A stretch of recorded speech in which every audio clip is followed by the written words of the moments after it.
Hello बच्चों। आज हम पढ़ेंगे पार्ट 2, जो कि एक कहानी है सेखीबाज मक्खी की। सेखी मारना मतलब अपनी ही तारीफ करना और घमंड करना। ऐसी ही एक मक्खी है जो कि अपनी ही तारीफ करती रहती है और दूसरों की नहीं सुनती है। सेखीबाज मक्खी। एक जंगल था। उस जंगल में एक शेर भोजन करके आराम कर रहा था। इतने में एक मक्खी उड़ती उड़ती वहां आ पहुंची। शेर ने 2-3 दिनों से स्नान नहीं किया था।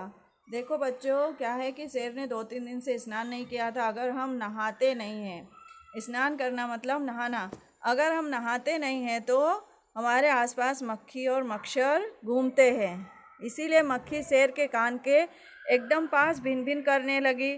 शेर को बहुत मुश्किल से नींद आई थी। मतलब शेर को नींद आने में बहुत कठिनाई हुई थी।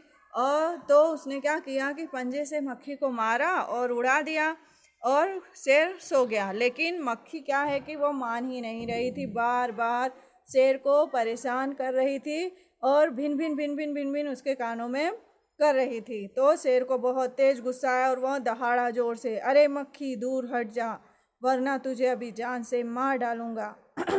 मक्खी ने धीरे से कहा, छी छी छी, जंगल के राजा के मुंह से ऐसी भाषा कहीं शोभा देती है ना। मक्खी अभी बोलने लग गई कि ऐसी बातें, आप राजा हो, आपको ऐसी बातें शोभा नहीं देती है। तो शेर को क्या हुआ कि और भी गुस्सा आने लग गया। शेर का गुस्सा बढ़ गया। उसने कहा, एक तो मुझे सोने नहीं देती, ऊपर से मेरे सामने जवाब देती है, चुप हो जा वरना अभी। अभी शेर क्या है कि मक्खी को धमकाने लग गया। मक्खी बोली, वरना क्या कर लोगे, मैं क्या तुमसे डर जाऊंगी? और अगर तुम में हिम्मत है तो मुझसे लड़ने आ जाओ। अभी क्या है, मक्खी शेर को भी चैलेंज देने लग गई कि तुम में हिम्मत है तो आ जाओ, मैं तुमसे क्या डरती हूँ। शेर आग बबूला हो फूटा। उसने कान के पास पंजा मारा, है ना। शेर क्या है, आग बबूला हो गया। तो मक्खी क्या उड़कर उसके कान पे बैठ गई। अभी उसने क्या किया, कान को पंजा मारा तो उसके कान छिल गए बेचारे के। मक्खी उड़कर शेर की नाक पर बैठ जाती है, कभी मक्खी उड़कर उसके शरीर पर बैठ जाती है और कभी गाल पर बैठती है। तो शेर क्या है, अपने शरीर को ही पंजा मार मार कर घायल कर रहा था। अंत में शेर बेचारा थक गया। तो वह मक्खी से बोला, मक्खी बहन तुम जीती, मैं हारा, मुझे छोड़ दो। मक्खी तो और ज़्यादा घमंड में आ गई और उसने क्या बोला कि मैं तो शेर को भी हरा सकती हूँ। हाँ, तो फिर आगे मक्खी उड़ने लगी।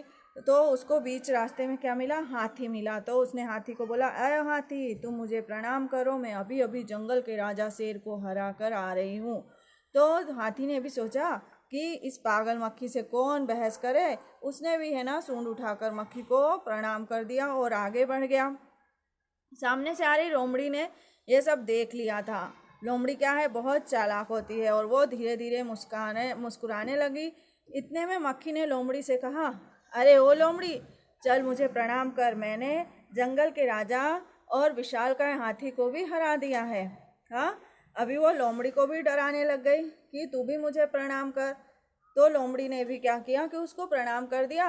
और फिर लोमड़ी धीरे से बोली, धन्य हो मक्खी रानी, धन्य हो। अभी क्या है, लोमड़ी उसकी तारीफ करने लग गई।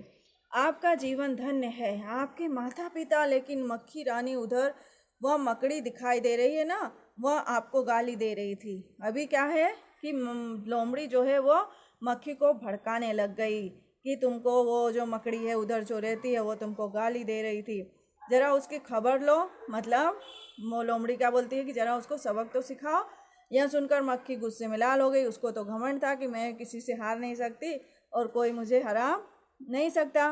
मक्खी बोली, उस मकड़ी को तो मैं चुटकी बजाते ख़त्म कर देती हूँ।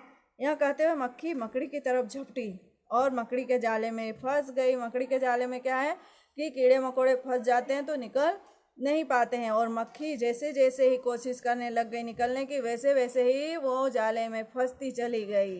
अंत में क्या हुआ कि मक्खी हार गई और थक गई। यह देखकर लोमड़ी मंद मंद मुस्कुराई और वहाँ से चलती बनी। मतलब लोमड़ी ने क्या किया, मक्खी को सबक सिखा दिया।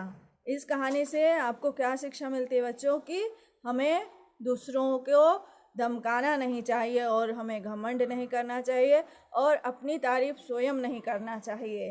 अगर हमारी तारीफ कोई और करता है तो भी हमें उसके ऊपर घमंड नहीं करना चाहिए। ये कहानी किसने लिखी है? योगेश जोशी ने। ओके बच्चों, आप लोगों को ये कहानी समझ में आ गई होगी। थैंक यू बच्चों, बाय।